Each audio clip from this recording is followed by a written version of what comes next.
Welcome to the Country Fried Outdoors Chasing Your Experience podcast. The podcast that will connect you to resources regionally and nationwide to engage them in open, honest discussions so that we can inspire the growth that you need to chase the experience you want. So strap yourself in because here we go.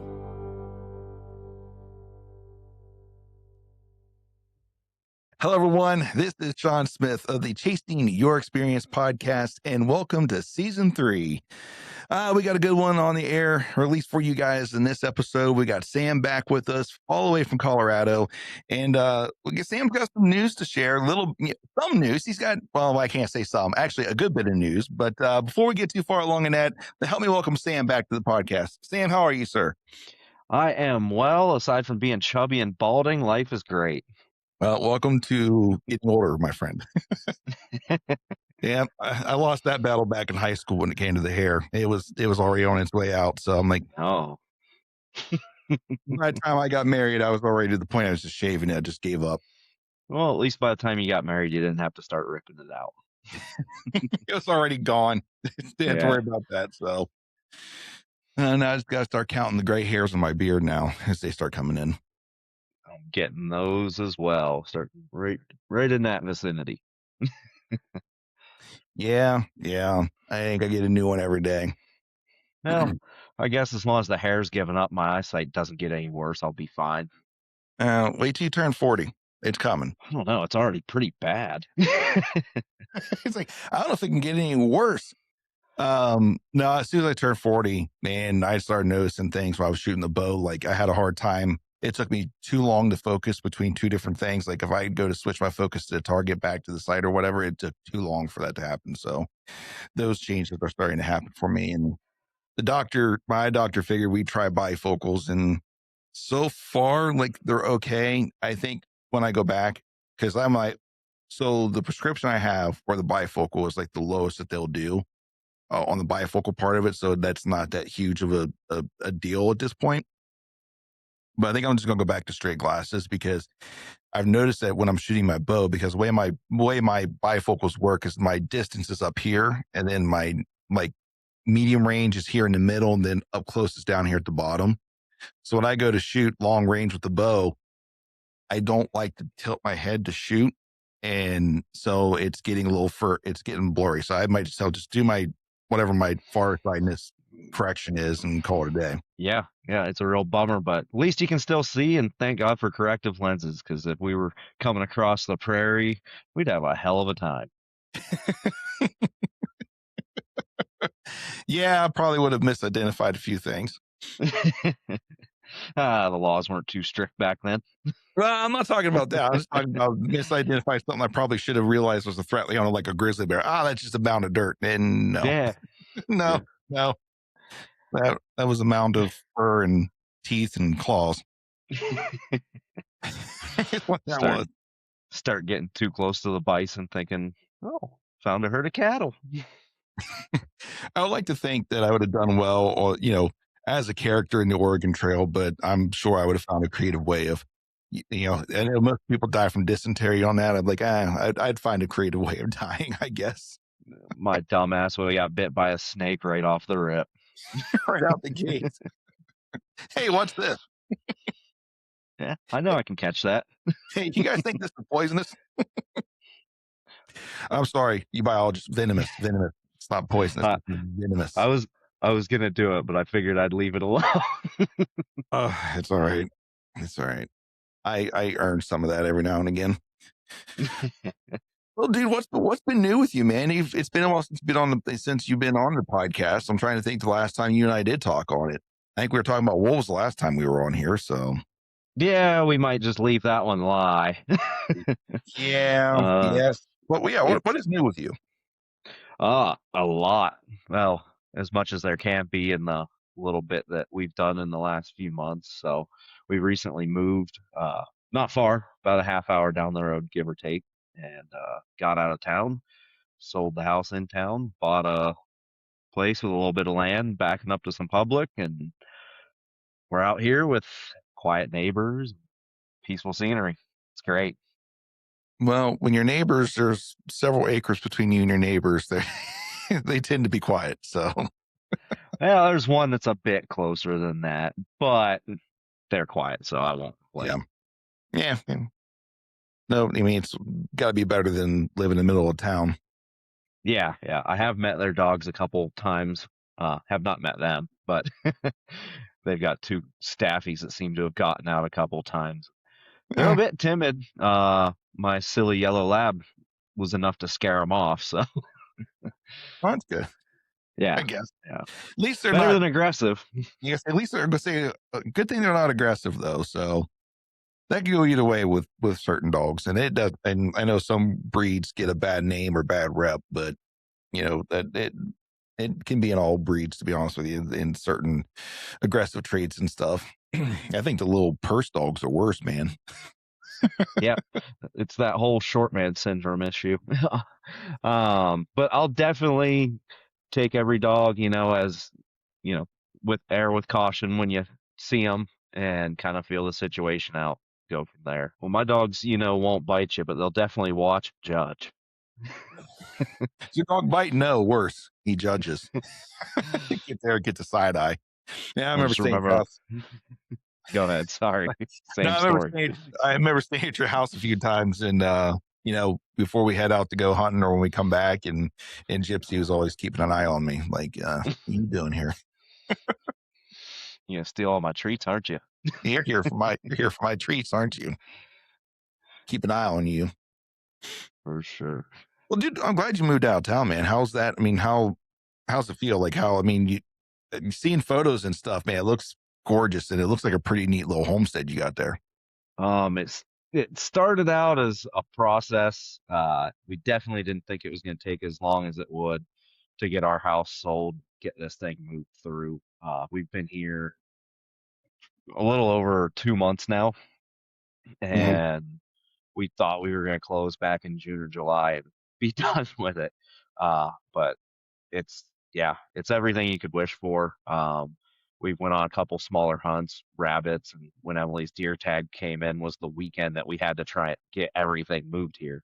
And Hmm. so we got out on a couple little jaunts, but nothing too serious because we still had stuff to unpack, put away, and get the house organized. But so far, it's been a dream. And well, good. I'm looking forward to come out and visiting you guys here in the very near future.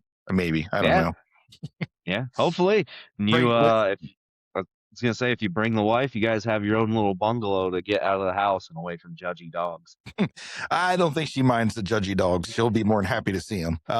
Yeah. Well, I don't know. We'll have to put something together to come out and do that visit and hang out with you guys and let the wife get the taste of the simpler life out there in the cabin. Yeah, not so much chaos with goats and ducks and chickens. Stupid animals. Anyways, Maybe chickens out here one day though. I can't imagine they take that much water. So they we're don't, still. honestly. Yeah, sorry. They don't. Oh no, that's good to know. I've got plenty of sheds, and I was thinking if we did decide on that one of these years, converting one into a coop and moving the tractor to the other shed. They're dirty. That's about all I got to say about chickens is they're very dirty. Very dirty. Um, so it depends how often you want to clean out their coop, or if you allow them free range, it's not as bad. But if there's days that they're cooped up a bit, they can be pretty dirty, like crap everywhere. So Oh, I believe it. other than that, like they pretty much take care of themselves as long as you keep them fed, keep them watered, and just watch out for predators. The biggest thing we deal with ours is hawks. Well, every now and again, a hawk will take off with one. So Okay.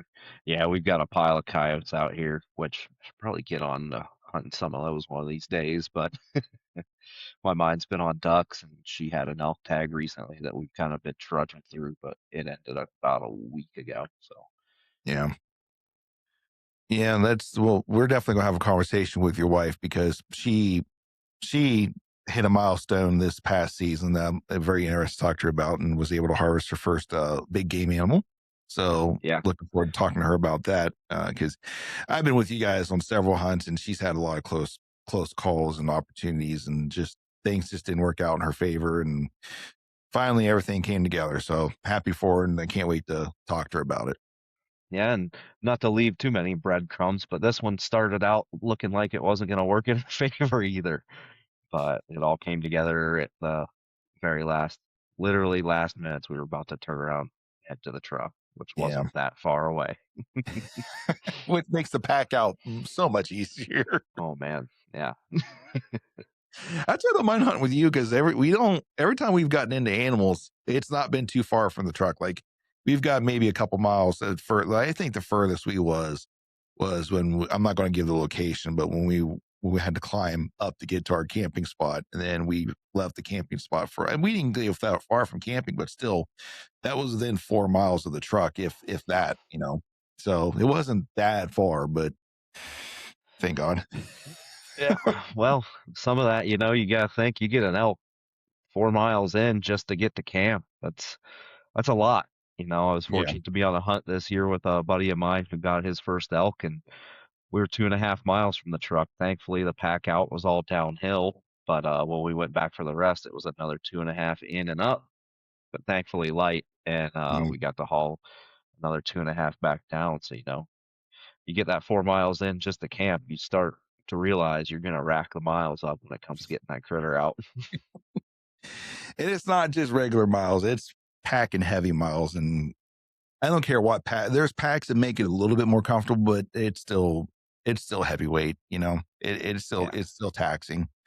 Um, Especially if it's something you don't do on a regular basis or something you're not used to. So I mean, you can do, and I'm sure there's somebody that's going to argue with me and say otherwise. But there's all kinds of prep that you can do.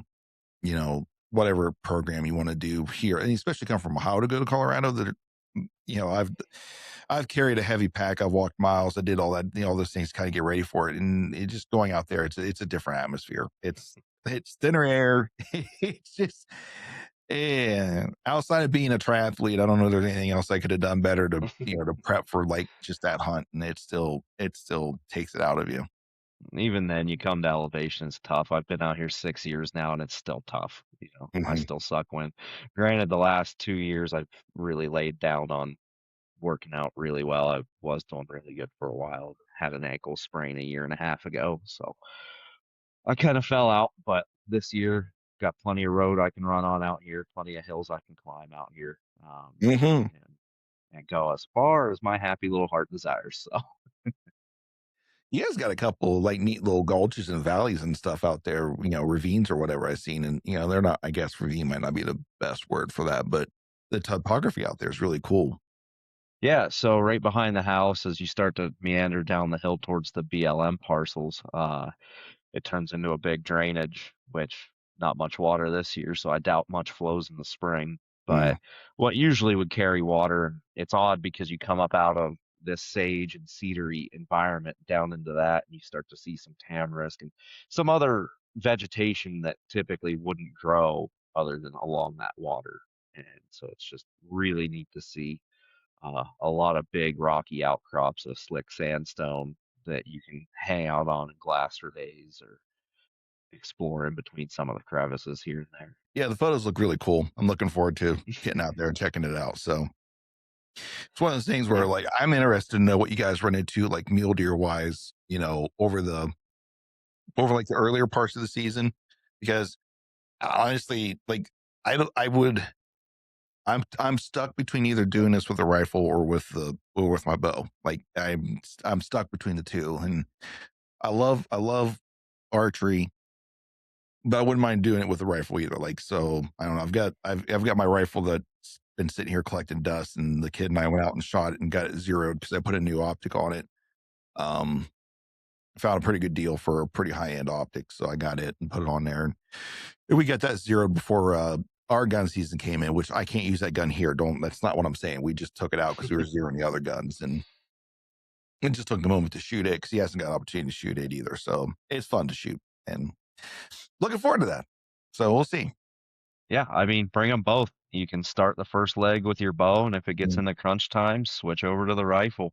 That's the nice thing about it, Yeah, yeah. You especially if mentioned you're driving out, you'll have plenty of room for it. Yeah, well, there's going to be some logistical things we're going to have to work out and see, what the near future holds and things. So, but we'll see. If it's not this year, it'll probably next year. For sure, will be next year if it's not this year. And this year might just be a visit. If I want to be honest with you, it'll probably be a visit with the wife and stuff, and then probably plan on doing a hunt the following year or something. So we'll see. I don't know. Yeah, Everything's still in the air, and it's in outside of have to put in for the draw. my favorite process of being out here. Yeah. Hey, you mentioned coyotes earlier, and I wanted to follow up with that. Does your season in Colorado for coyotes stay open like it does here in Ohio? Like it's year round, you can shoot them whenever, or do they have a closed season for coyote there? I would have to double check, but Mm, I'm 99.9% sure it's open year round. okay. Yeah, Um, Ohio, ours is open.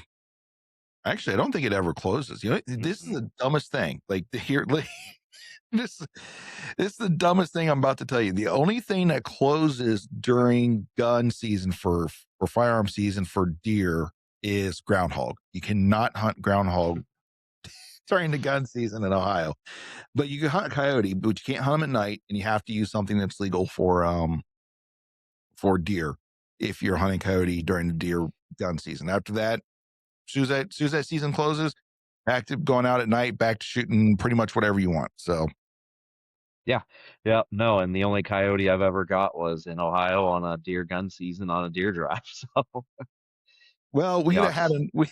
we'd have had another one if yeah, right. I wasn't even looking at you. I didn't even know that thing was there. So to clue you guys in, so Sam and I, before he moved to Colorado, like, hey, let's try coyote hunting because we've got a couple. One farm for sure has got quite a bit of coyotes on it or around it, and this is the first time that I've actually seriously decided to do this. So we go out, we get an electronic collar.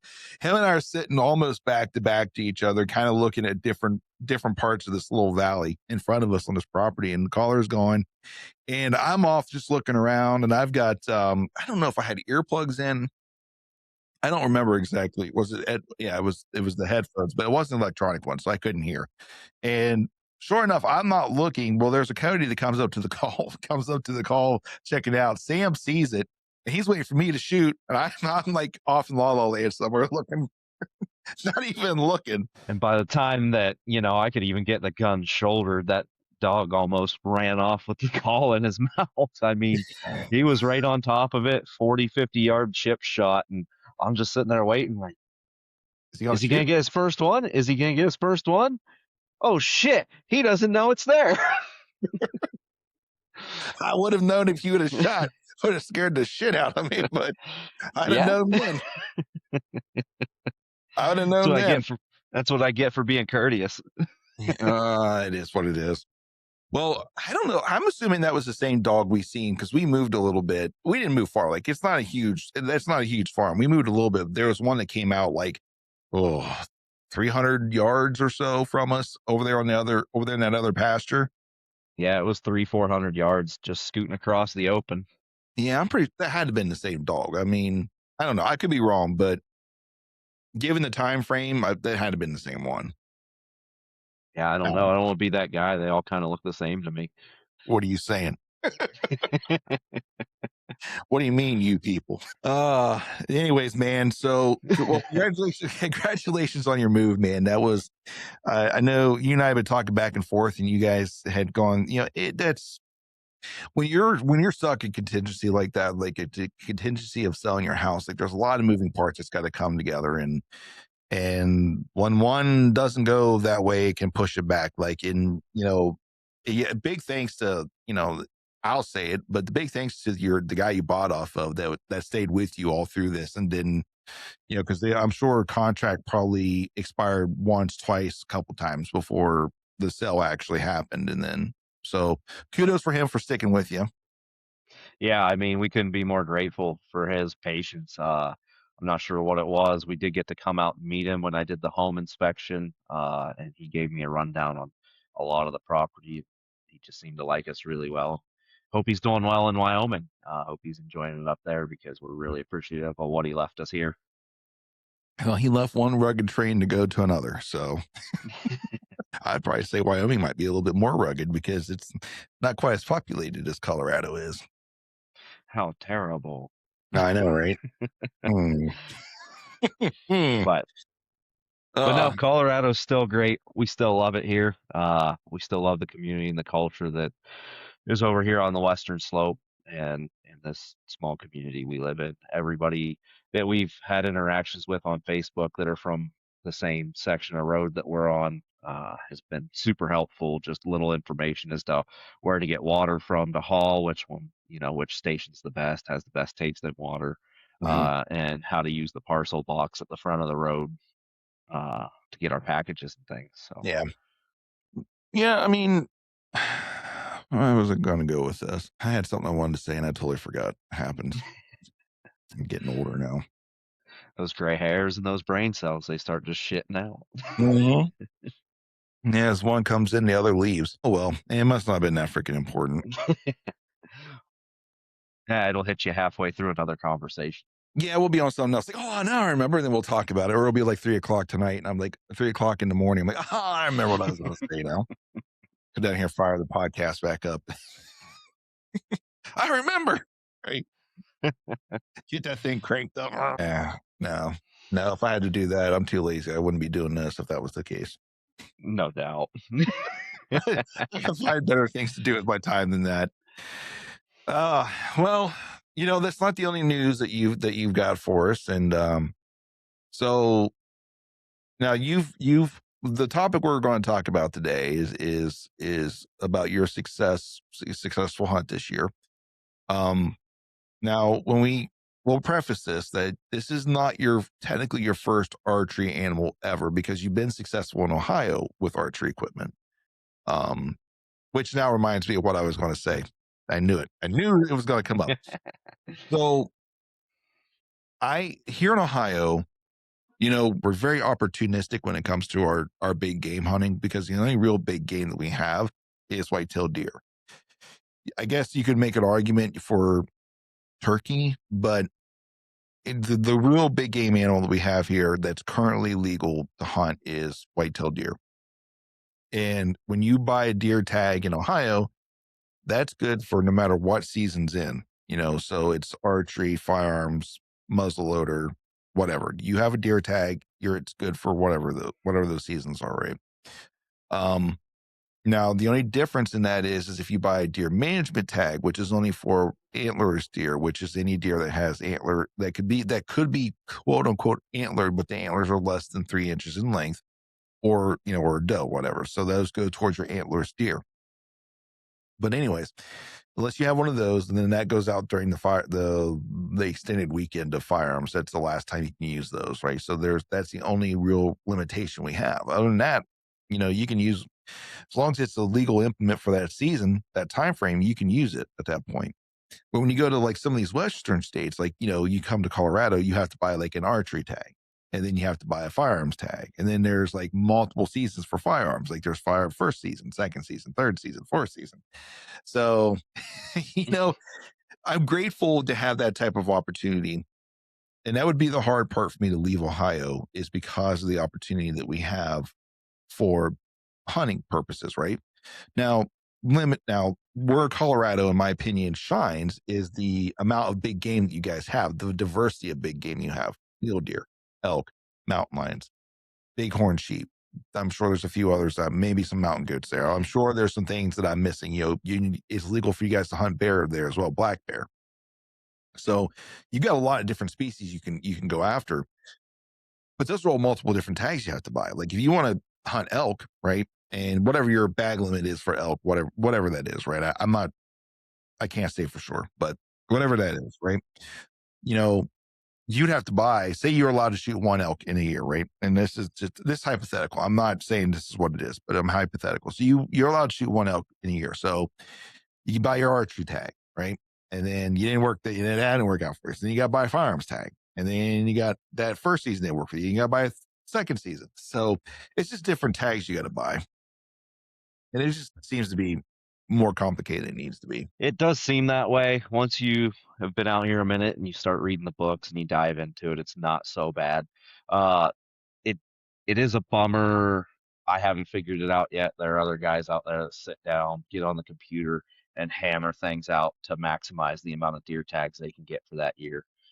Some people know people with private land areas that Mhm. have private land only tags and depredation tags, things like that, to maximize their opportunity farther. But what I will say is there has not been a year out here that I haven't hunted elk. I've hunted elk every year. Now, could I have held off, saved points, gone to a trophy unit, maybe had a more quality hunt? Maybe, but I'd rather hunt every year. Even if I Mhm. don't kill something, I just enjoy being out there. I enjoy getting my ass kicked. Uh, and I enjoy the experience of learning something different every year because one year they're doing a thing at this time, the next year they're all the way on the other side across this drainage, much farther than you're going to be able to travel doing the same thing. Right. uh, but it does bum me out a little bit that I get a deer tag about every other year. Maybe I just need to be a better elk hunter, kill elk every year.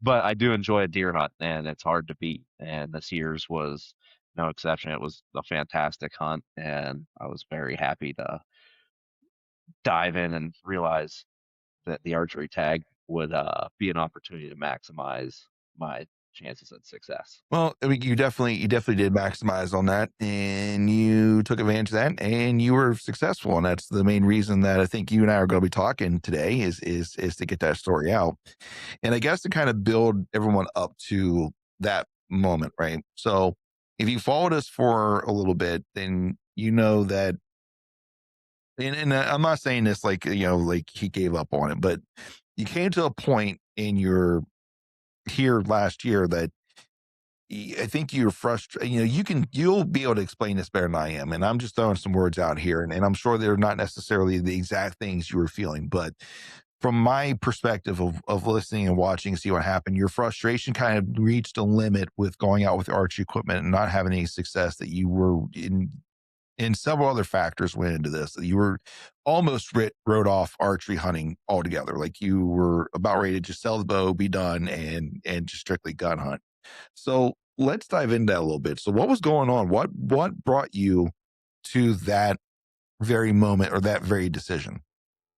So a lot of it was mostly, I wouldn't say it was all the success rate issue because elk hunting's hard. It's tough. It's not Mhm. going to get any easier the older you get, unless you figure it out. But I haven't. So it continues to be a struggle for me, especially with archery equipment. The biggest thing that was frustrating me were my mechanics and the way I was shooting. I wasn't happy with it, and I didn't feel that I deserved to just go out willy nilly with a bow and fling a pointy stick at an animal and make a bad shot and not recover it. So I was kind of down in the dumps about my shot process and how I had been shooting. So that was Mhm. a big factor in my decision to hang it up temporarily. I would have eventually come back to it. I didn't know how long or not, but I I did didn't have believe the you. bow first. I didn't believe in you. Said it anyway. It's like, yeah, he'll be back. Yeah, no, without a doubt, I knew I'd be back. I just didn't know when. And I did have the bow for sale. I had a guy offer me some ridiculously low amount. I said, I'll just keep it. Just, I'll just keep it. It's fine. Yeah. I will not give it to you for that. No. Especially when you get lowballed on marketplace and at yard sales and stuff by people, Mhm. and they're just going to turn around and sell it for double, triple what they bought it for. Especially something like that. And that's frustrating. And Mhm. I know you've been there with that. So. Maybe. But what were some of the specific examples of like what you were seeing with your shooting that just you were just not happy with? Like what was going on? Like Well, was the biggest and boldest thing was a bad habit that I had started. I'm not even sure when, but slapping the living shit out of my trigger on my release. That's a big one. You slap your trigger, you jerk your arm, drop your arm, whatever, to try and catch the arrow flight. So already you're in a bad place when you're doing both of those things. I was also forcing my pin to where I wanted it to be, opposed to letting it float into where it should be, and trying to force the shot into where I'm forcing the pick to. And those were the main factors.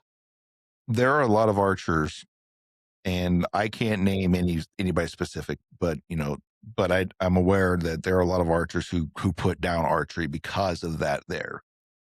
Some will call it target panic, others will call it whatever. There's a lot of different names that people want to throw at it, but Um, there are a lot of people that walk away from it, and there's some target archers. I've heard Darren Christianberry talk about this. Like he got really bad shooting like right-handed, like because he's naturally right-handed, and it just a lot of those bad habits that you're talking about. I can't say specifically your exact habits was what he started to pick up on, but if you listen to him talk, he's like, then I learned how to shoot left-handed, and now I'm back at I'm back. I'm shooting left-handed, and I'm shooting back at to where I need to be. And I don't have any of these issues that I had shooting that. That's one of those things I think that bites everybody eventually. Like the very few people, we can throw Tim Gillinghams and Kyle Douglases and all these top performing, archers into this mix. Let's get out of that, right? For the normal human being, eventually that's going to happen, especially something you've done so much. I see it in firearms, teaching firearms. You see it in archery. You see these things. The accuracy is accuracy, and there is some correlation between the two, especially when you're manipulating a trigger like you are. And I want to take a moment to talk about something that has transformed my approach to hunting. That's mock scrapes. I was introduced to the Scrape Doctor system 2 years ago in Columbus, Ohio, and let me tell you, it changed my game.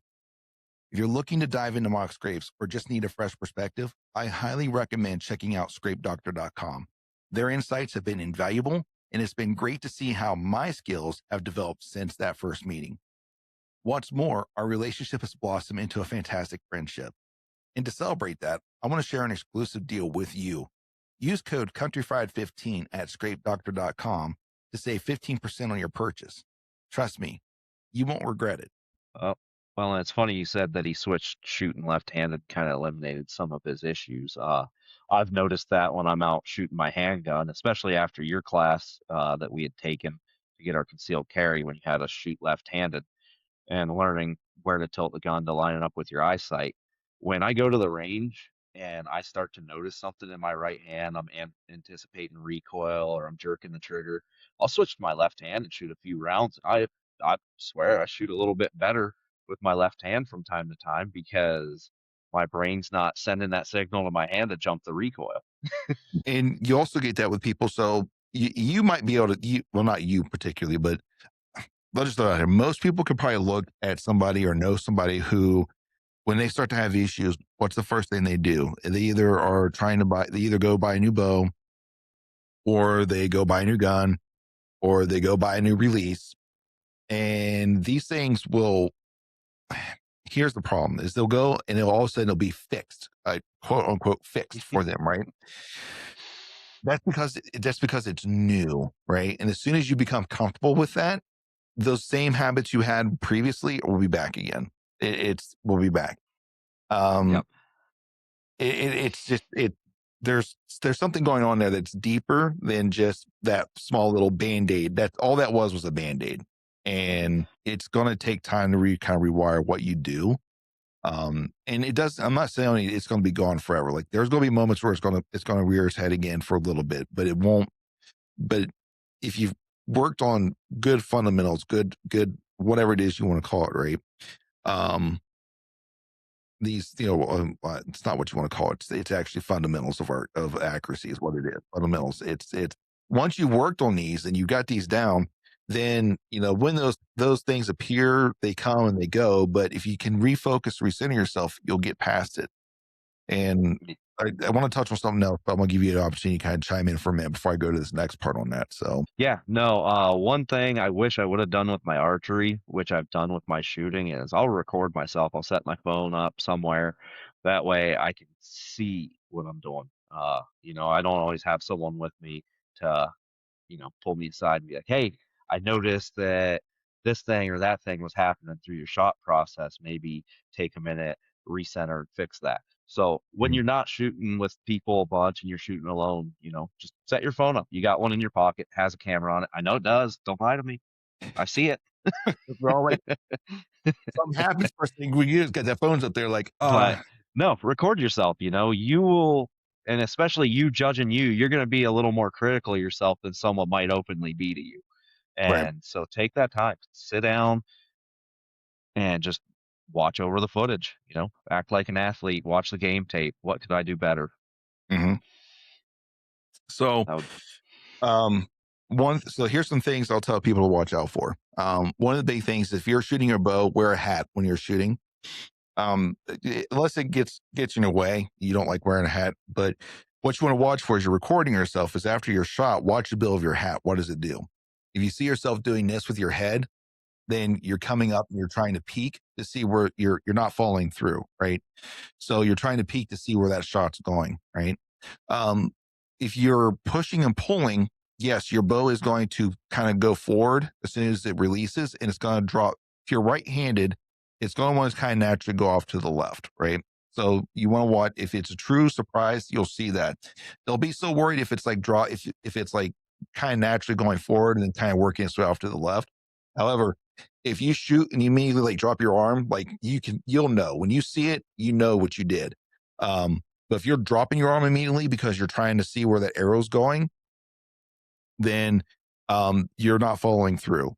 That's one of the fundamentals of accuracy is follow through. And the best way I can tell you to follow through is that when it comes to archery, now in firearms, I'll tell you the best follow through. Let me start with firearms.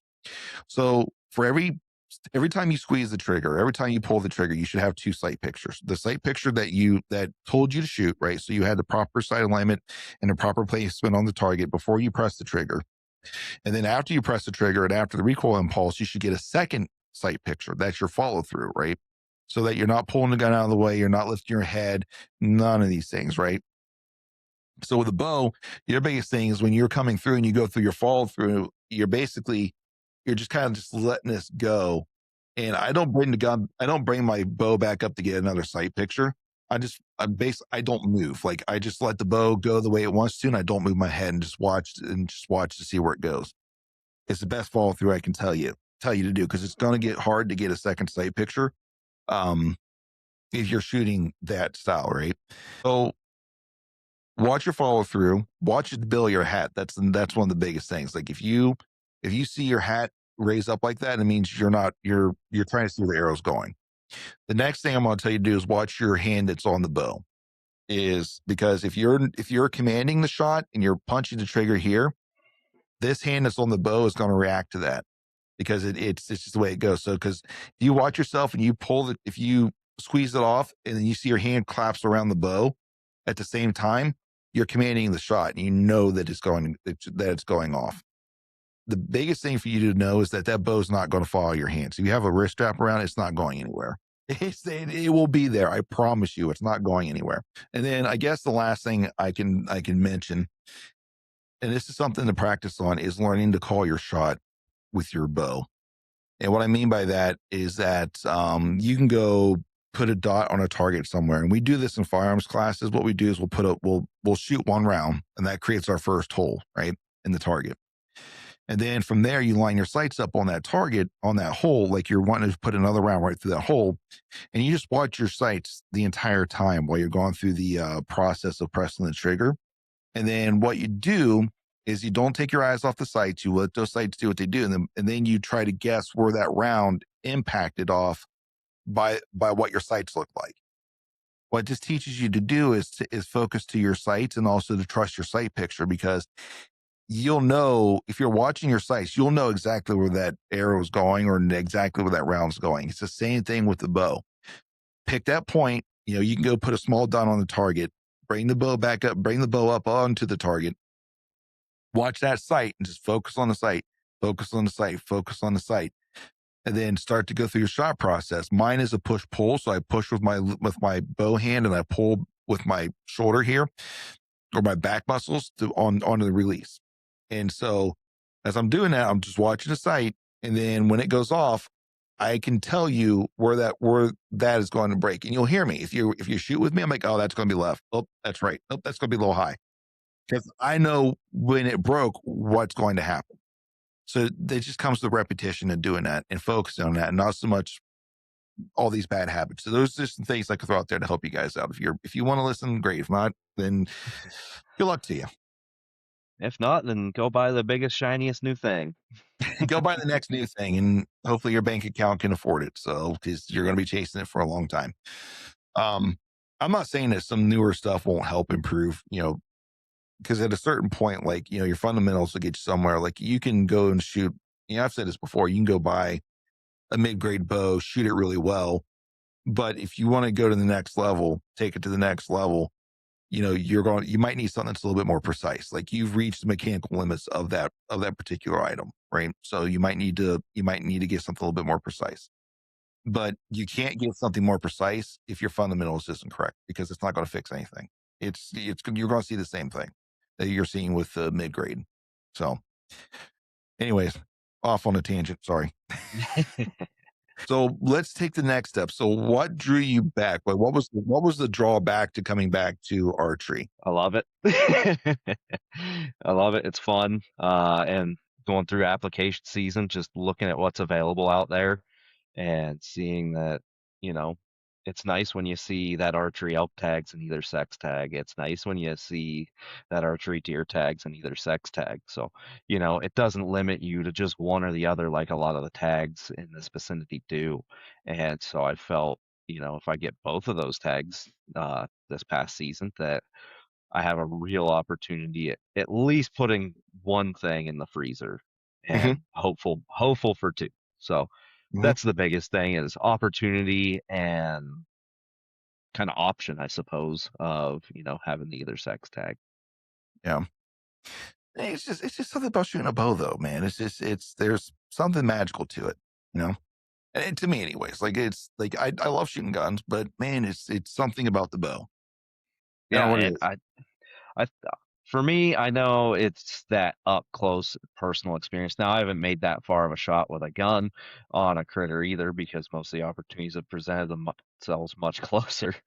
Uh, but just that intimacy of hunting with a bow, of having to get in there, be quiet, not so much integrate with them, but kinda, kinda get in there and they don't know you're there and they hear something and you hope they think it's one of the other deer around or elk around. So that's what it is for me. It's just the intimacy of the moment that you get to share. Even if you're not successful, it's it's still really cool to be in that environment and get to see what those animals are doing so close.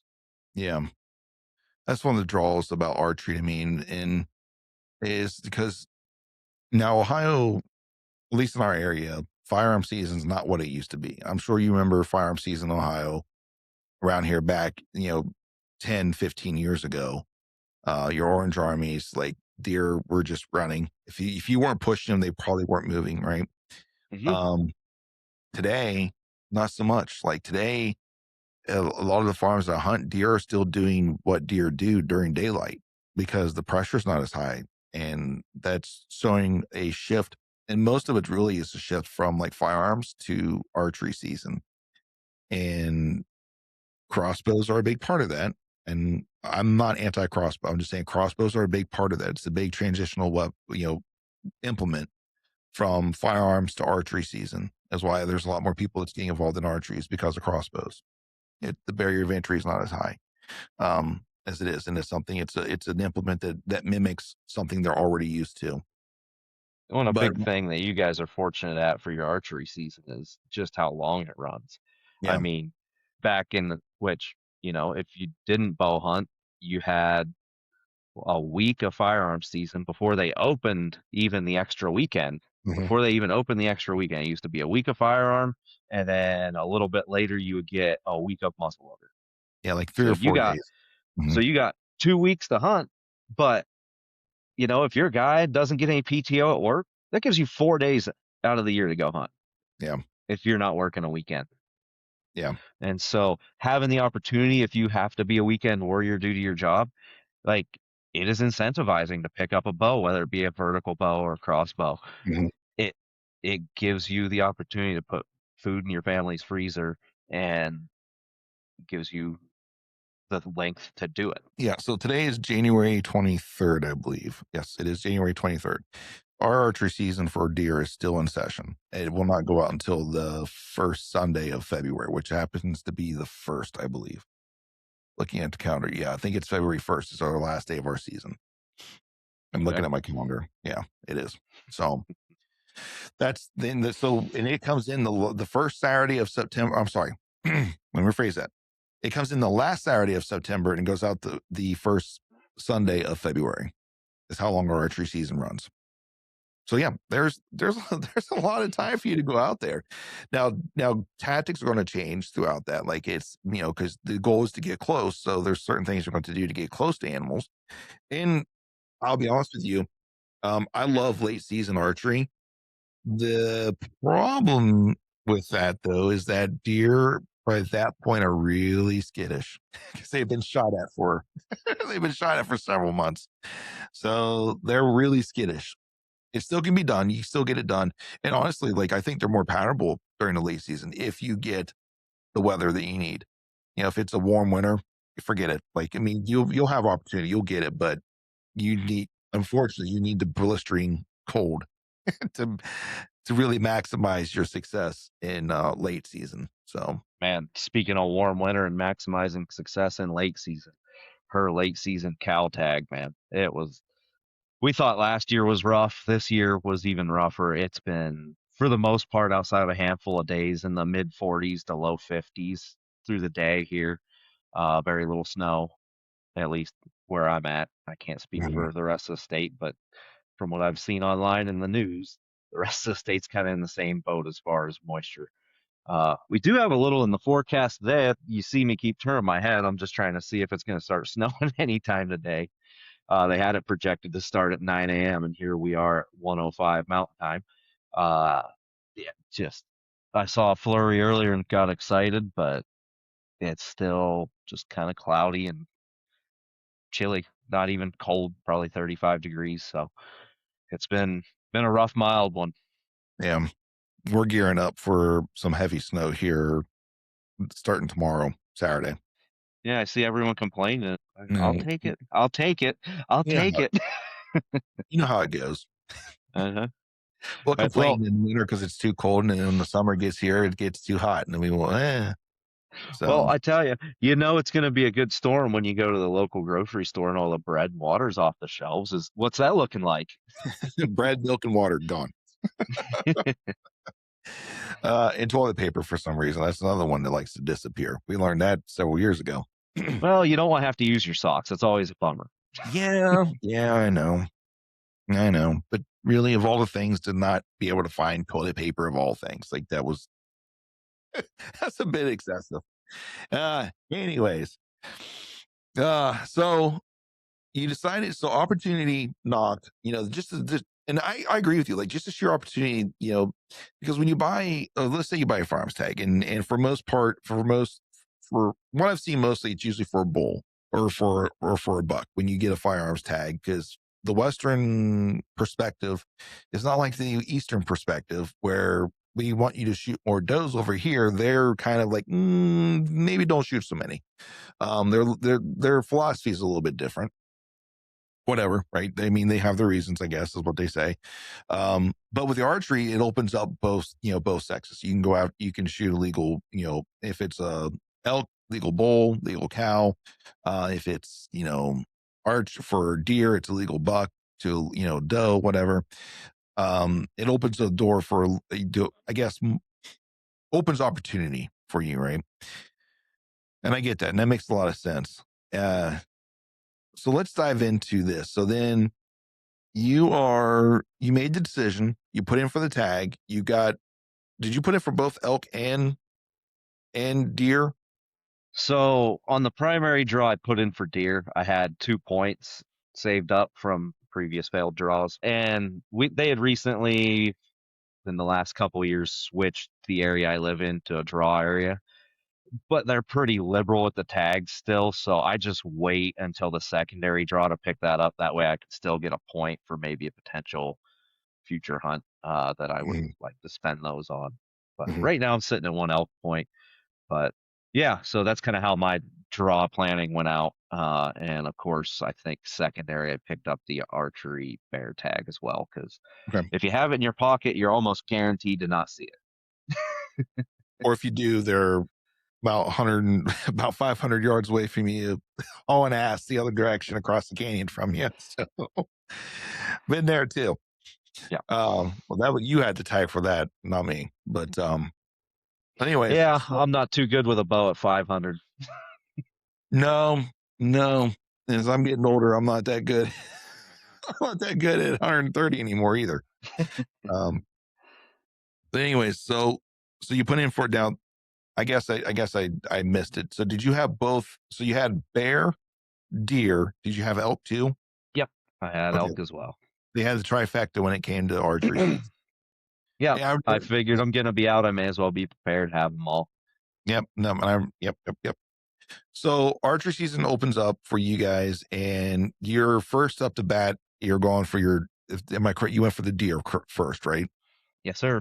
All right. So season typically opens September 2nd. I didn't get the hunt opener. It fell on like a Tuesday or something this past season. I can't remember. That's Middle of good. the week.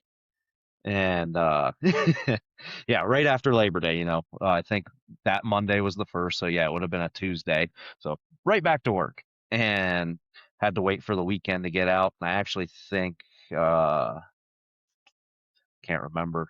I actually think I took the Thursday off because I work 4 days a week, and I told my boss, I'm like, hey, if we're not doing any pressing, I think I'm just gonna go out and try and hunt today. He's like, yeah, no, see you later. So I took that Wow. Thursday off. Took that Thursday off and already had a couple spots picked out. Knew where I wanted to spend the first part of the morning. Um, I get up, drive in, get there a little bit before daylight, but not too early because the deer are usually moving around by then, and I wanted to have eyes on anything that was there without blowing them out.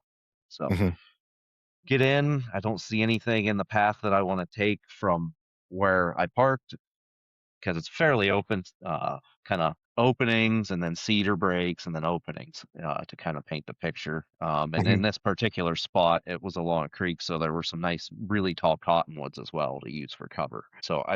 Anyway, I don't see anything in my path, so I move slowly, start moving into where I want to be. I can see some deer off in the distance, give or take, 150, 200 plus yards out. And they're not paying any attention to me, and so I'm just taking my time. Get to where I want to go, start to set up, and I hear something coming through the brush. And as every hunter hopes, it's a cow. One of the ranchers, well, I wouldn't even say one. There were a handful of cattle in there, open range state, grazing on BLM. Part of the game you're going to deal with out here. You're going to run into cows in a lot of places that you really wish you didn't. or sheep. Yeah, or sheep. But you get there, you set up, and then get blown out by cows. So I moved out, to my north, quarter of a mile or so, set up in another spot. I'm not seeing a lot going on. I'm not seeing a whole lot of deer movement like I expected or like my cameras were showing just for the vicinity. I always see deer in there. We go and shed hunt, everything through there. So not seeing what I want to see, and then I start smelling something I don't want to smell. The wind starts blowing down a skunky odor, and no, no, it wasn't another hunter partaking in some of the legal kush. It was a skunk. I never got eyes on it, but wherever that skunk was, it wasn't happy, and it smelled like it was getting closer wherever it was. Yeah, I've I've I've only had a couple close calls with skunks out in the wild when it comes to hunting. Well, here this year, I have no idea where the skunk went. Not a clue. I'm walking back. I don't. I was out in Harrison County. I was walking back through the fields, and I see this movement out in the field. I shine my light on it, and it's a skunk. I see it. I'm like, oh, and I stop, and all of a sudden it just disappears. I see it like kind of duck down into the weeds a little bit, and then it just disappeared. I'm like, where'd that thing go? And I started walking a little, and then when I say weeds, like it's not very tall weeds, maybe like ankle, maybe mid calf height. I go walking, towards that way or towards that area, and here there's this small little hole, I guess, in the middle of he must have crawled into. It must have crawled into. I never did see it. I didn't go up there poking around the hole either. I didn't want to find out. It's just kind of paid attention. I'm like, all right, so this is where it was, which unfortunately was kind of in the way that I needed to go to get out. And so I kind of kept an eye on it. Like I said, I seen that hole sitting there, but I didn't see the skunk. So it had to dove down inside this little teeny tiny hole. Like, all right, bye. And I got out of there. Oh, I can tell you, I haven't been sprayed, but from personal experience, it is a hot stink when it is up close, and you don't want any of that. No, my dog's been sprayed twice, and I don't. There's, nope. I've Yeah. had enough of that dealing with that. Well, and I made mistakes. if you live in town, I also don't recommend trying to skin one out for the pelt when you're not sure what you're doing in your backyard. Glad my wife didn't leave me. That's how you know she's the one. She ain't leaving. She ain't going nowhere after that. Yeah, it's like, you're stuck with me. And yeah, I wasn't impressed with myself and neither was they. No, I bet not. So you ran across Pepe Le Pew, or at least Pepe Le Pew was in the vicinity. What'd you do? What happened after that? I decided to pack it up, and in my mind, I was gonna just call it a morning, head to the house, eat lunch, take a nap, go back out in the evening. Um, I wasn't even sure if I was gonna go back out in the evening, because the temperatures were gonna be increasing through the days. Being September, Western Colorado, you're still looking at 80-degree temperatures depending on what part of the valley you're in. Yeah.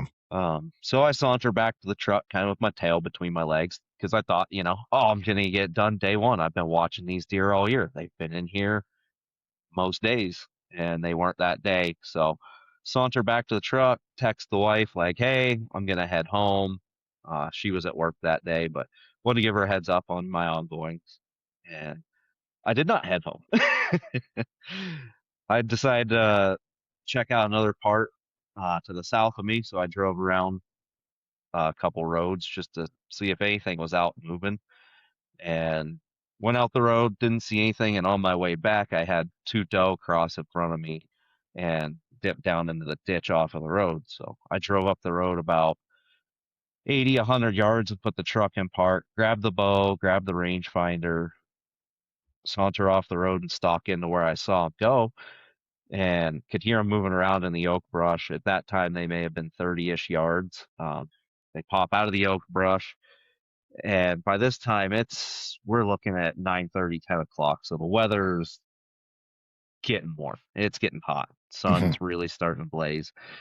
But they poke out of that oak brush at about 35 yards on an open hillside. I'm like, oh great. So I already had an arrow knocked, I was ready, and I get ready to draw back, and they jump, you know took off. I thought they were going to leave the area, and they stopped again at about 50 yards when I ranged them broadside wide open. And at that time, I was in my head a little bit because I told myself earlier that day that I wasn't going to take anything farther than a 30-yard shot. Mhm. Apparently, my mind had changed, and I drew back and I put my 50-yard pin on the back doe. She just looked a little bit bigger. They were pretty relative in size, so Mhm. it's hard to say which one was actually bigger. But in my mind, that's the one I wanted. Mhm. Neither of them had spotted fawns with them, so I felt really good about it. So drew back, let the arrow fly. As I released, I did feel my arm move to the left a little bit. So with my pin that was kind of centered just behind the shoulder, I moved my arm just enough, especially at 50 yards, that I ended up getting the back lung and liver area. Mhm. I believe the biggest thing that helped me was I think I clipped the majority of the diaphragm when that arrow ripped through. Mhm. Uh, Arrow went through, hit a rock behind her, and they took off. Went around the hill, and I lost sight of them pretty quick because of the curve in the side of the hill.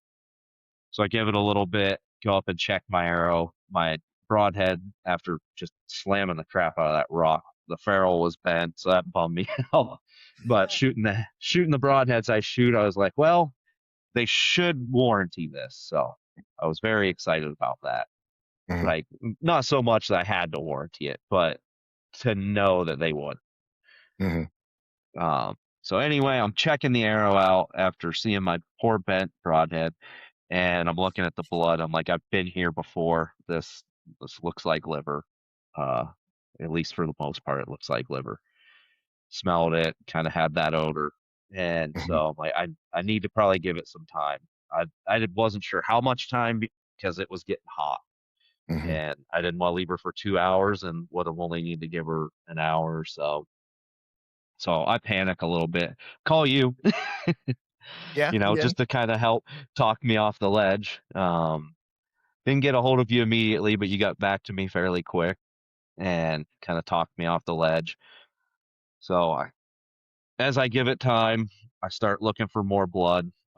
There's a spot of blood initially after the first hit where she bound to the first leap she took, and that was it.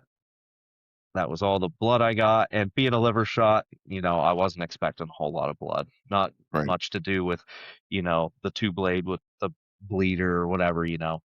That's just what you expect out of a liver shot. They're not going to bleed a ton. But I was hoping to at least find some drips somewhere, but never could. So I start going up the hill and around, and I jump a deer, and I just hung my head because I'm like, that was her. That's it. I just pushed her. I'm gonna lose her. I'm a pile of garbage. That whole rack of emotions you start going through when, you know, you have a shot that's fatal, but it's gonna take a little bit of time. Hmm.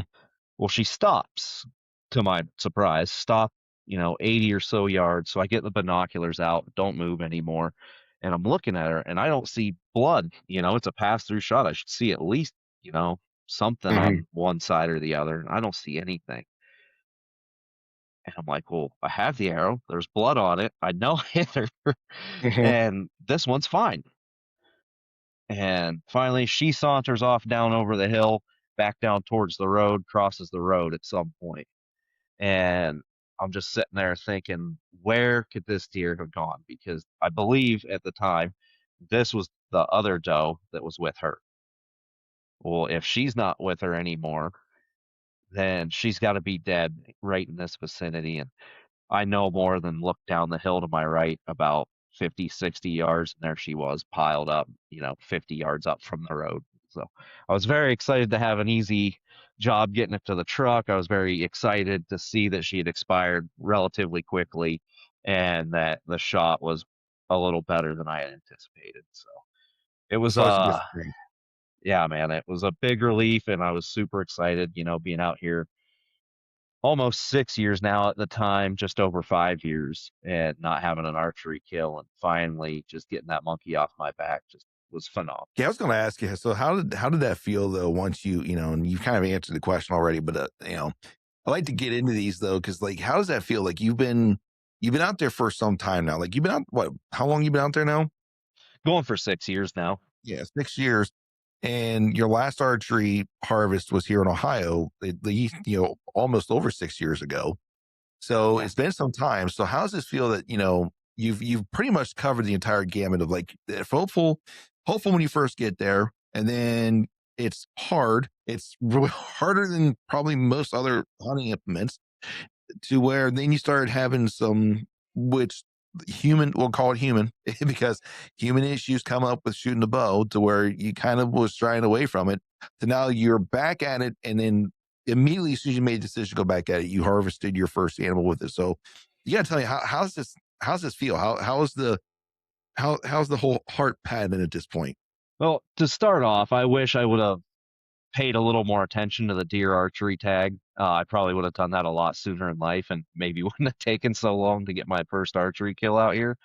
Okay. But there was a little bit of me that was like, I have rifles that I've never really got to use a whole lot. And, so I was just kind of focused on, I'll just use my rifles for deer season and that'll be fun and that'll be fine.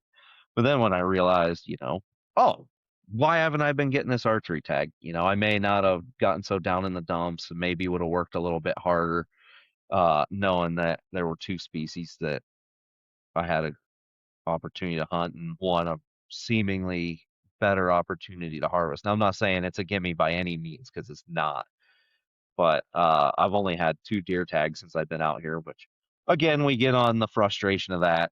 But I've been successful on both deer tags. The first one, not your, which we've talked about in the past, but not your typical mule deer hunt with high caliber, high pressure rifle that you're Yeah. shooting like a 7 millimeter .08, a 308, a 270, what Mhm. have you. I shot my first mule deer with a 350 Legend. Not on straight Now, wall.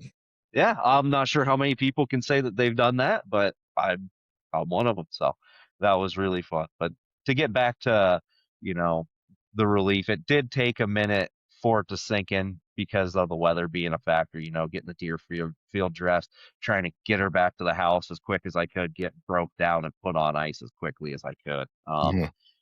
Once I got through all of that, it finally had settled in, and it felt really good to be back in the game. Yeah, I can only imagine. I'm happy for you, dude. I was happy when you started sending me those texts, and you and I had talked a little bit when well, actually, you called me, and I was either doing an audit, I was doing something. I don't remember exactly what I was doing, but I got back to you as soon as I could, and maybe it was a PT test. I don't know. Anyways, that's not important. Um, I got back to you, and we started talking a little bit, and I was super pumped for you. But then you were kind of showed me some photos but of the blood. The problem is out there, man, the blood can soak up so quickly or hides in that dirt so well because of the soil. It's hard to blood trail. Like I'll be honest, it's a little rough blood trail. Like and so I was sitting there and I was waiting to hear back from you. And the last time we had talked, I said you might want to give her, you and I agreed probably give her a little bit of time, give him the shot. And then I think a little bit. I don't know how long it was. It wasn't very long. Also, I got a picture of the deer. I'm like, hey, he found her. so so I Yeah, was super pumped for you, man. yeah, it's hard in that time of year. They've got that summer coat on. They blend in with that really dry grass that's out there, and Uh-huh. so she was pretty well laying in the wide open. And my worst fear was that she dove into some really thick oak brush down over across the road. That was going to be a nightmare trying to find her, and so I'm glad it ended up playing out the way it did. Yeah. You ended up with the freezer full of good old grade A venison. Yep. We got two of them packed away in the freezer. I think the doe's pretty well gone. We went through her quick. We've been a little more frugal with the buck Emily shot, but uh, still got venison in the freezer. Got some elk meat. A buddy of mine gave me about 30-ish pounds of elk meat for helping him pack his bull out that he got this year. That was a super fun hunt. I did talk to him. He's still kind of on the fence about coming on, so I'll see where It's all he's right. at with that. It's all right. But I mean, welcome to come if they want to be on the podcast. If not, it's their choice, man. It's not would absolutely. not be the first person that's that said no. Right. Right. But no, it's a really cool story. I hope he comes around and gets to share it. If not, I'll Right. I'll be happy to share it for him. Cuz man, it was a cool experience to be a part of. Yeah, because that was your. I think if I no, correct me if I'm wrong. That's your first elk hunt that you were a part of that was a success. Like I mean, let me say success that an elk was harvested on. Like we've come close a couple times, but that's the first time you've been part of one that's actually been like harvested and had to pack out, right? Yep. Yep. This is the first time that I've even got to get that close to one, being on the ground. Everybody talks about ground shrinkage, man. They're huge animals. And I wasn't as intimidated until we started getting the hide off of his bull to get the meat ready for pack out. Because once we got that hide off, it was, phew, man, it was like, there's a lot here. All said and done, there was probably between 300 and 400 pounds of meat that we took off that hill. I mean, we And, stripped the ribs, got the neck roll, all four quarters. He likes to grab the tongue, which I'm not opposed to. I just haven't had an animal big enough to get the tongue out. That way you can prep it for lengua tacos. I hear those are uh-huh. fantastic. So yeah, I mean, we didn't leave much for the bears other than the internals.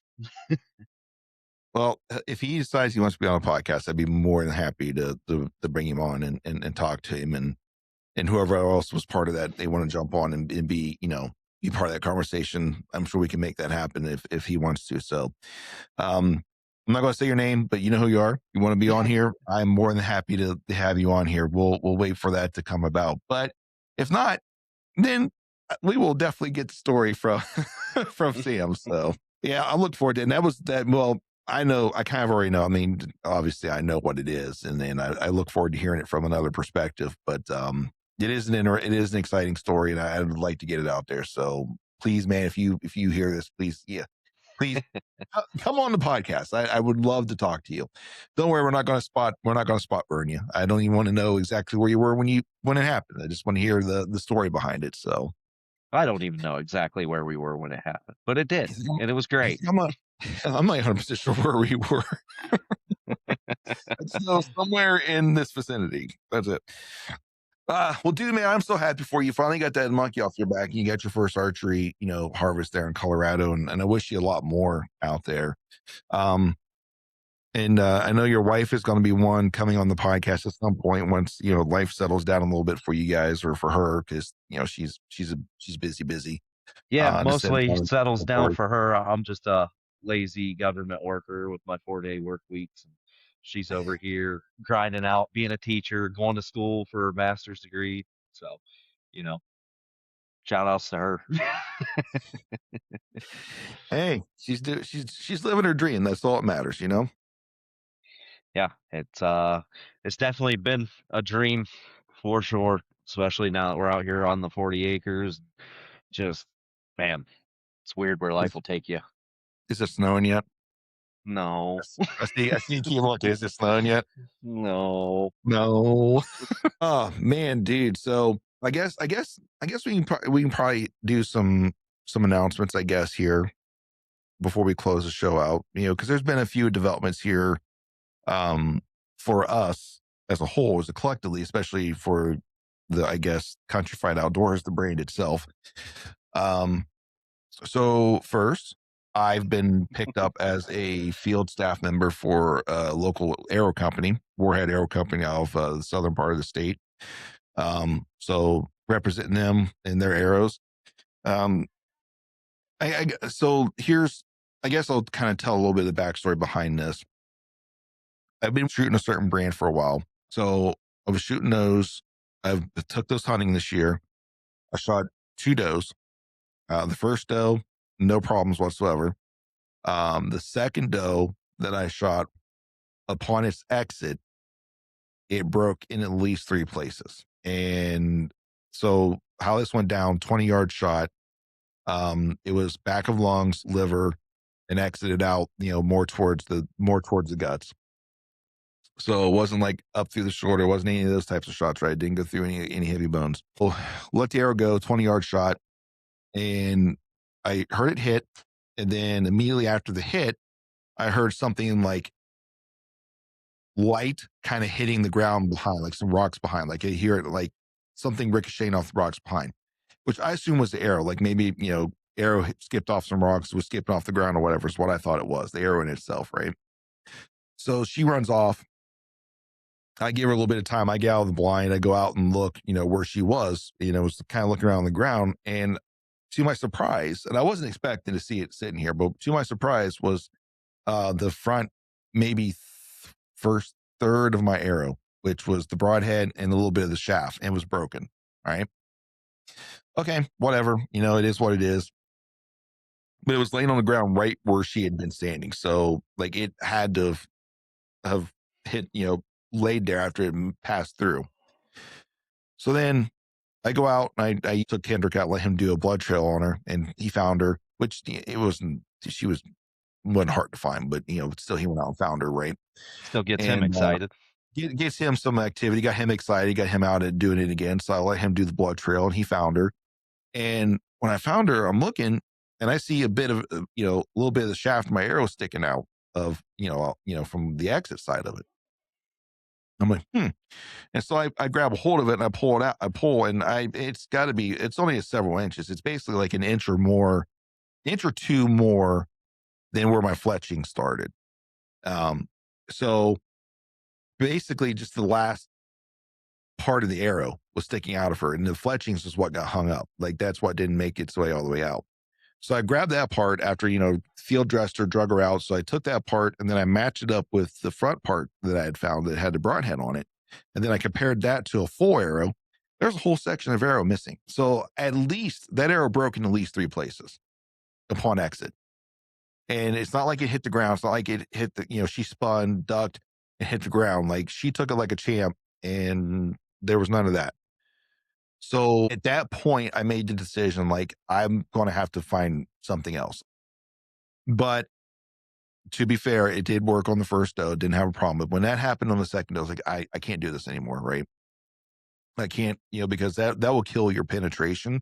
If that had happened just on impact, there'd been no penetration. I probably would have wounded that doe, right? Yeah, I mean, even think about just had you taken it elk hunting and hit a solid rib. Hmm. So I'm like, I can't. But then I noticed that Warhead Arrow Company, which I've talked to them before, I met them at a show, um, had posted something on Facebook. They're looking for field staff. All right. So kind of talked to them a little bit, kind of find out what the ropes behind that was. And I've looked into them before. I was probably going to actually switch and start shooting those at a certain point because when you go to the website, most times you go to buy arrows, you got to buy 6, 12, right? You can go there and buy 3 arrows off of them if you wanted to, just so you can test them out, see if you like, this will work for you. Thought that was amazing. I did like that's great. Like I love it.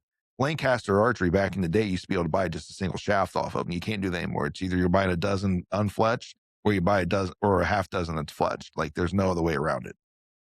So I like that about them. And I'm like, well, I'll sign up, see what they do, right? And I'll put in for it. Like, hey, I would like to be a field staff member for you.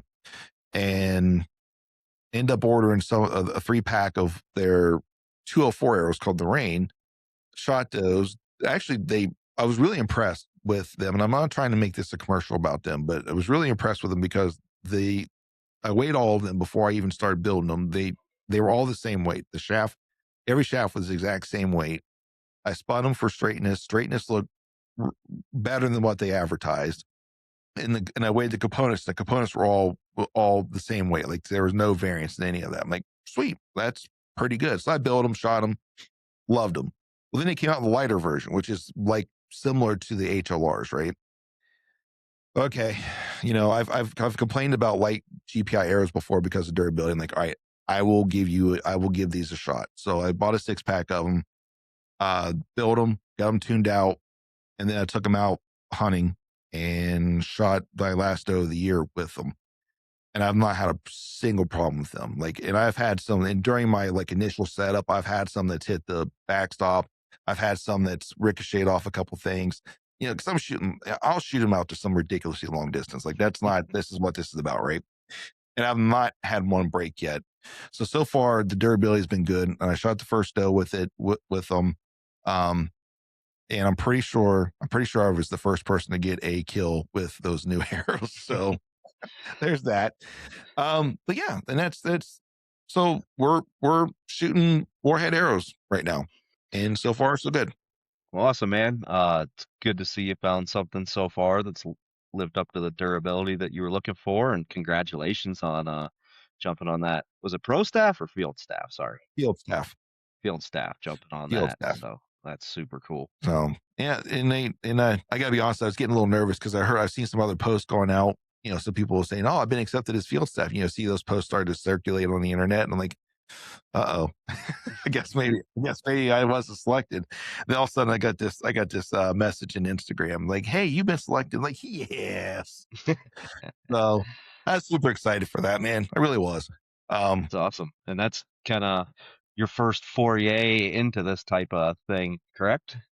Yeah, actually, it is. I think I've applied to do a couple other things, or I've at least looked into it. And I had maybe this is the one I actually pretty. This is probably the first one I've actually actively pursued. I'll put it that way.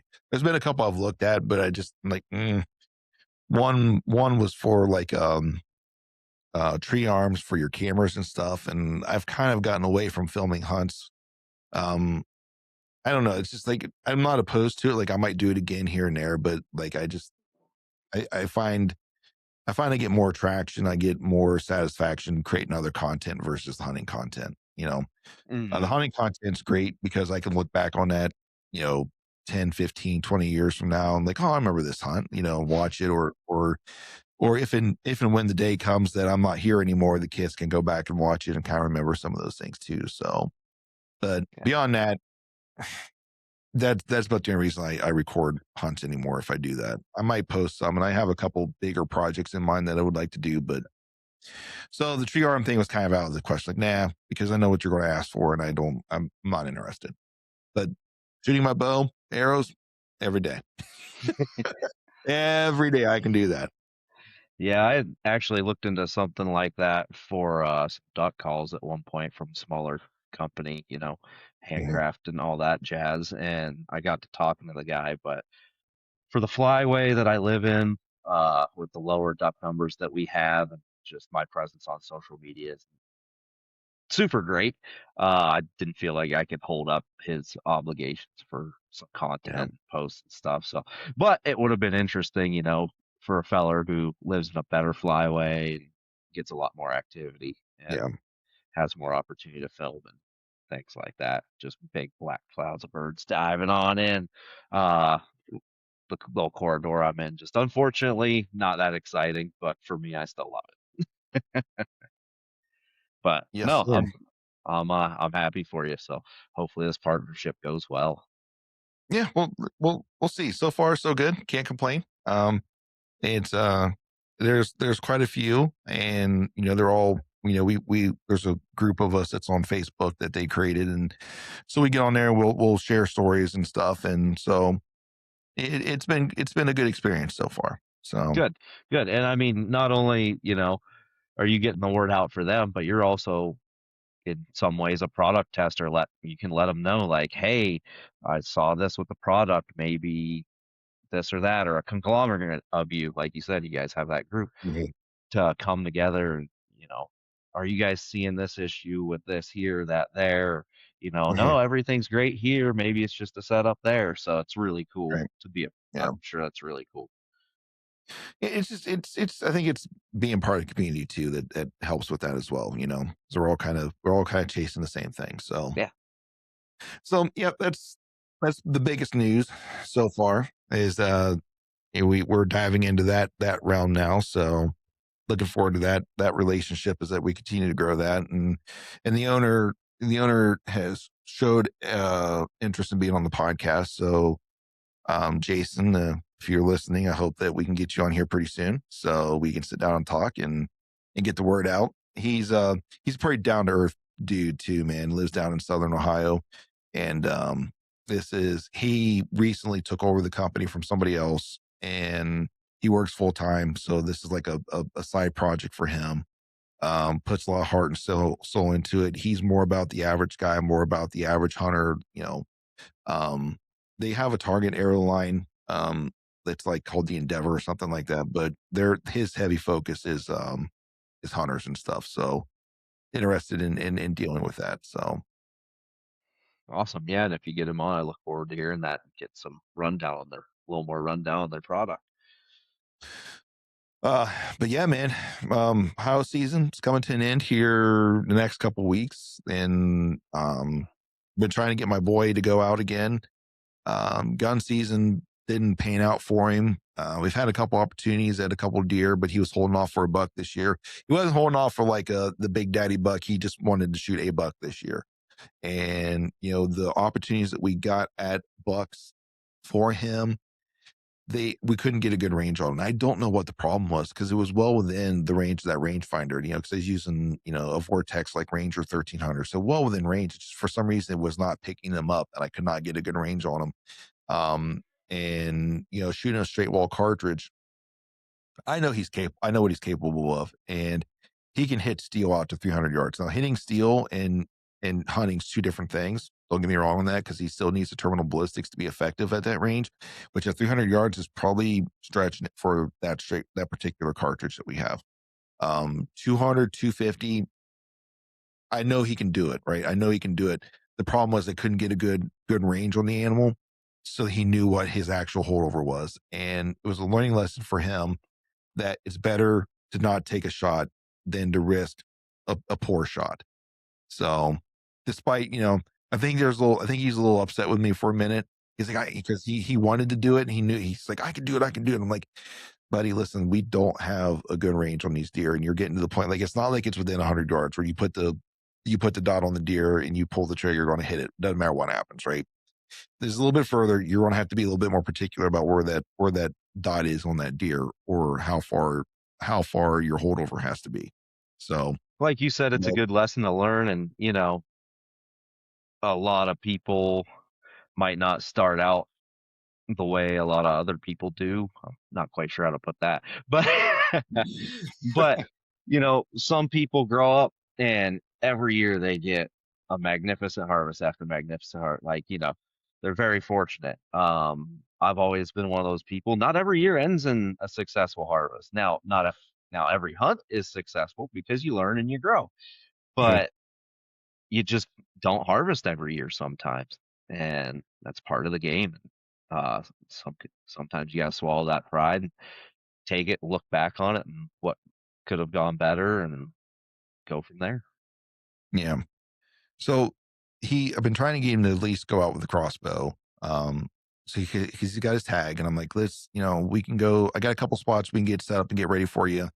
Um, must be snowing. Must finally start snowing. You got a couple spots we can get you set up, and I'm like, buddy, I hate to say it this way, but we can get it to where go out and help me get the stuff set up so you put some work into this. But like, if we get the right weather, it's almost going to be a guarantee you're going to get an opportunity at something, right? It's just you're going to have to go because you learned. Hopefully, you learned that lesson during this gun season too. Because the second day of gun season, I said, we got snow the first day of gun season. The next day, the snow was done, so there was a good snow cover. It was cold. I said, buddy, you should probably come hunting with. You should probably go out with the gun today because you're going to get I guarantee you're going to get an opportunity at a buck. Like I guarantee it. And I don't guarantee that a lot, but I can like the way the weather is and the way things are setting up, you're going to get an opportunity at one. It's cold. I don't want to go. Okay. So I went. And guess what? Well, and to hold you up there, and not to pick on the kid at all, but don't you guys have a blind and a little buddy heater you take? Not where we were going. That was not the Okay. case. Oh, But okay. yes, I do have some spots where we have that up. And yes. I'm like, buddy, some of the spots we're gonna go to now, like I can bring a heater. It will be perfectly warm in there. Trust Yeah. me. There's a point where I think I'm too hot in there. But Start getting all nappy. yeah, I don't know. But it's also to the point too. I don't want to force him to do it. Yeah. There might, giving certain circumstances, there might be a point where I might push a little bit harder than not. But right now, I'm like, okay, if you don't want to go, I'm not going to force you to go because I don't want to drive him out of it. I want it to be his decision to go and stuff. So go do it. But yeah, he missed out on that. So shot a dandy buck. We'll just put it that way. Within bow distance. His loss is your gain. Yeah. I'm debating if I want to hold off and tell the story, like do like a separate episode for a season recap for tier season, or if I want to cover while I'm here. I don't know. We'll see. I think I'm You're gonna the hold host, off. man. Oh. I think I'm gonna hold off. I'm gonna hold off. We'll share that there towards the we'll do another episode, kind of do a recap once season's completely done. Cause I think I'm done. I already put most of my stuff away. So I think I'm done, but I don't know. Yeah. You know how it is. Like you Yeah. you No, get I. Yeah, I know how it is today. Our duck season doesn't end until January 31st, but with the weather this year and everything going on, I think today was my last day. I managed to get one stud Drake Mallard today, and I think I'm gonna end the season on that high note. He was a beautiful bird. But I do still have a lion tag that runs through the end of March. So if we ever get some actual snow and I can get out, try and cut a track, that'd be really fun to do. yeah, that'd be Without dogs, it's pretty tough, but just getting out's all I ask for. It's almost like that's by design. Huh. Anyways, what? Anyways, so We'll leave the politics alone on this one. yeah, yeah. But the other thing, I went and picked up trail bunny and snack sticks off of the last doe that I shot. So I called in today. It would have been ready Wednesday. And that's I gotta say something about this processor, Miller's Custom Meats, man. They've got it down to science. Like, and if there's a wait, I don't really care. Like if someone's like, it'll take me about a week or two, no problem. Like I'm not that person. I'm like, no, I want it back now, right? I'm not that person. But I'll tell you what, man, these guys, I dropped it off. I dropped her. So I shot the last doe of the year on Thursday, dropped her off that falling Monday, falling Friday. They're like, yeah, you can pick her up Wednesday. Okay. I mean, this is like, they're going to be doing the processing and then the smoking and all that, the curing and all that, because it's, trail bologna and snack sticks. For those of you who are not from Ohio, trail bologna is an Ohio thing. It's basically a version of summer sausage. So I didn't know. I didn't know. Did you know that it's No, trail no, I trail had bologna? no idea. I just thought everybody had it and everybody knew what the heck it was. But now that you say that, I don't think I've seen trail bologna since I've come out here. Yeah, trail bologna is an Ohio thing, and it originated from Trail, Ohio. Is why it's called trail bologna. No kidding. So, yeah, and so for those of you who aren't from Ohio, doesn't know what trail bologna is, it is similar to summer sausage or something along those lines. Is what it's kind of similar to. But so I got it usually comes in a ring. You know, you get like they call it like ring bologna is another thing you might hear it called as. So I forget how many rings I counted out today, but when I called them this morning, I said, "Hey, this is my order number. I'm getting ready to come out. How much do I owe you?" Like, "Oh yeah, you had 70 pounds of meat." I'm like, "Off that dough?" She's bigger than I thought. I Well, mean, and I you didn't. got you gotta factor in when you're doing grind and things like that to prep for sausages and things. You're gonna be adding some pork fat and some beef Yeah, fat and tallow or sinew or not sinew. Oh, lost the word I was looking for. Regardless, they're gonna be adding a right. little extra to it, but not that much to make it that significant. Yeah. I mean, even though, I was, so when they told me that, I'm like, I'm interested. So I did a little quick, like Google search, and what it was is the AI response of, I said, "Hey, how much meat do you typically get off of like an adult doe deer?" And they're like, somewhere between 30 to 55 pounds. I'm like, well, she's a little bit bigger than I thought then. Cause I don't know if they charge you per pound of like finished product. I think it's pound of like whatever they get ready to whatever they processed. I don't know. So, anyways, it was a pretty decent sized doe, obviously. So, but Heck that's yeah. Ohio deer. That's Ohio deer. They're pretty big. They're corn fed. Yeah, that's one thing I have trouble with some of the guys out here, especially some that I work with. They don't realize how big the whitetails in Ohio and some of these other states are. They're not as big as a mule deer, but Uh-huh. their perception are southern whitetails and just not very large animals. Right. And so there's a big misconception there. And I've shown them pictures of deer I've taken in the past. They're like, oh, that's a big deer. I'm like, that's a typical whitetail for that area. That's a 3.5-year-old buck. Hmm. So Yeah. it's funny. I'd love to take a couple of them back east to Ohio just to get that experience someday. But Yeah. It's a different experience too, man. It really is. And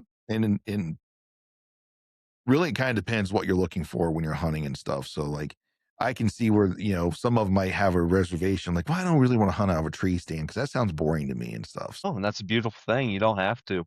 If you think you're good enough to spot and stalk a flighty whitetail and you can do it, more Absolutely. power to you. I will support it all the way. But I'm No, not that quiet and I am too clumsy. go later. Sorry, I'm yelling at my dog.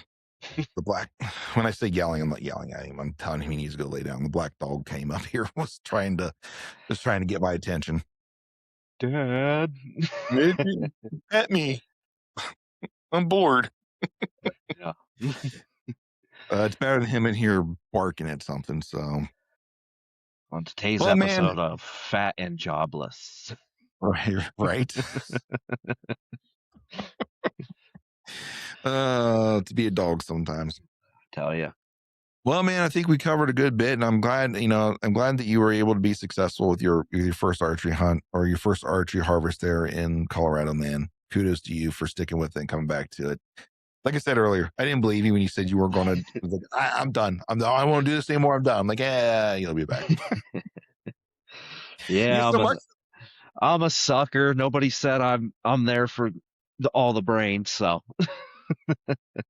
But I mean, to be fair, like everyone at a certain point, and even me too, at a certain point, like there was a time I owned a crossbow, like, and it was way early, like, because I just was getting frustrated with archery hunting because I had not been successful yet. And I'd put several years into it. I'm like, okay, if I just get this, like, I'll have a better range. Like, I've had some opportunities, they didn't pan out, so I'm like, I'm gonna try this crossbow. And then I had that for a little bit, and I'm like, I don't like shooting this as much as I do the bow. And so got back into it, stuck it out. but got finally got success, and then I've never looked back. Like this is it, man. This is what was meant to be. And so I get it. Like those frustrations can rise and they can, but I guess the biggest takeaway is like, it's okay to walk away for a minute and kind of clear your head, but get come back to it. Like it's there. And if you just, if you, I guess the phrase would be just one more ridge. If you get just one more ridge, right? Yeah. And you'd be surprised what you'll be able to accomplish.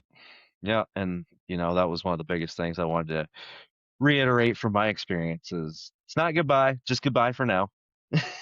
Or it's not Yeah. goodbye, just see you later.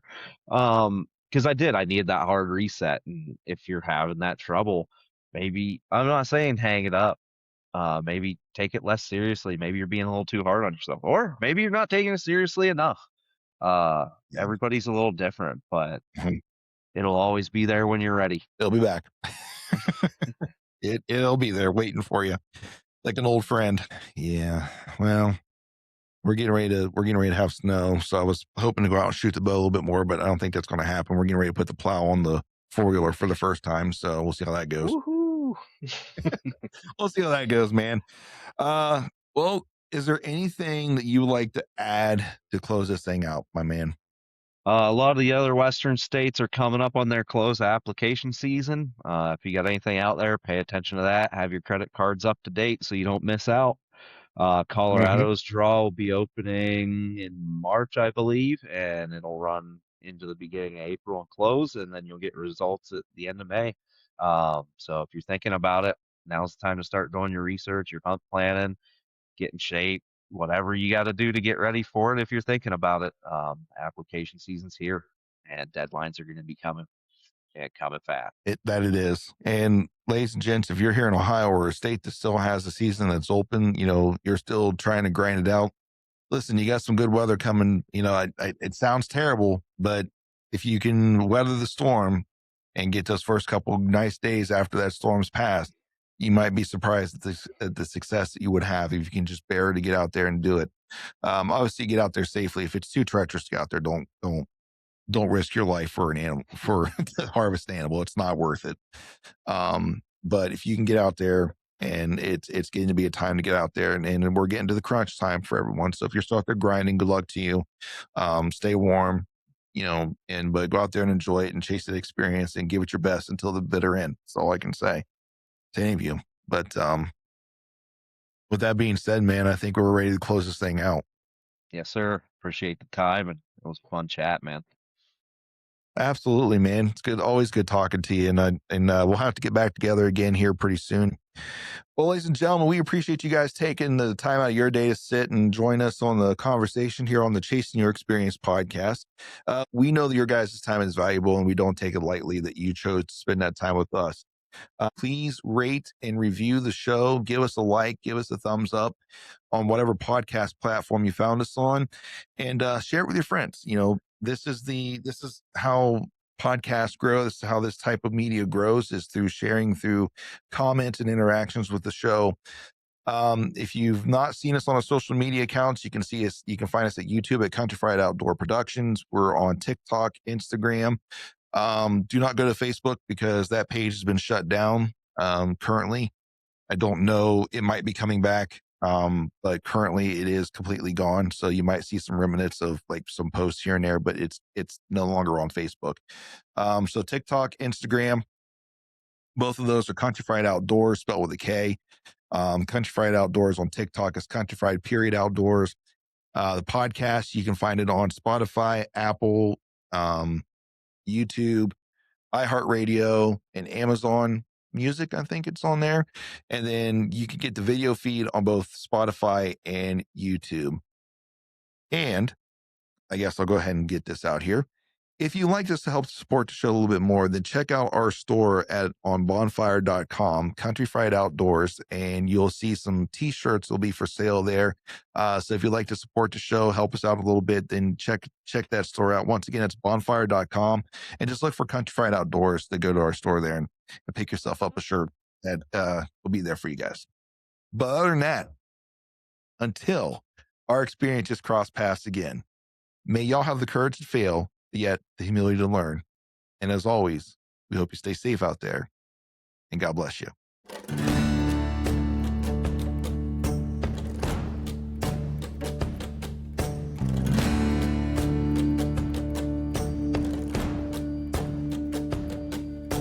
Thank you for listening to the Country Fried Outdoors Chasing Your Experience podcast. Before you go, don't forget to leave us a review and follow the show on the podcast platform of your choice.